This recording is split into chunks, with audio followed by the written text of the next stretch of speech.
We talked a little bit about the toxicity. I'm just trying to cover some of the questions that you might have with regards. We are going to take a few questions after this meeting, just a few, just to try and so I can get a handle on some of the questions you're having. Aerobic oxygen, one of the questions that we often have is aerobic oxygen does have a taste. Some people compare it to a chlorine taste. There is absolutely no chlorine in aerobic oxygen. It does have a taste. It's very concentrated. We could dilute this down to a point that it doesn't have a taste, but we try to bring a very concentrated product to you, and you can dilute it down. We try to buffer the taste out of it. However, you may find some bottles that may taste a little bit stronger than others. That just means that the oxygen in the bottle is a little bit higher in parts per million. We try to maintain a value of about 12,000 parts per million in that bottle of aerobic oxygen. We can produce products that are much higher in ppms. We can produce a chlorine dioxide or hydrogen peroxide with 40, 50, or 60,000 ppms. But that's not the important aspect because it's not stable. The stability of this product is what's so important.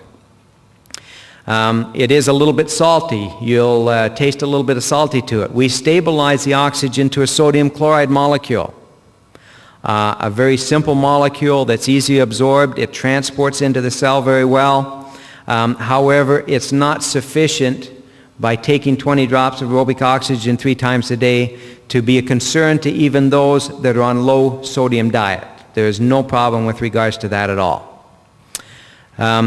If you take and put 20 drops of aerobic oxygen into a glass of water, you're going to increase that oxygen in there dramatically in comparison to what is in the water.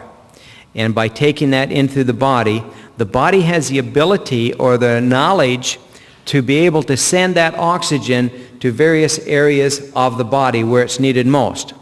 And I'll give you an example of that. Oftentimes, we have had people that have had some type of a tumor, and the tumor is, I'll give you 2 examples. One of them recently was a tumor in the back of the head. Another one was a tumor just in the groin. When each of those individuals took aerobic oxygen, they felt a tingling sensation in the area where the tumors were.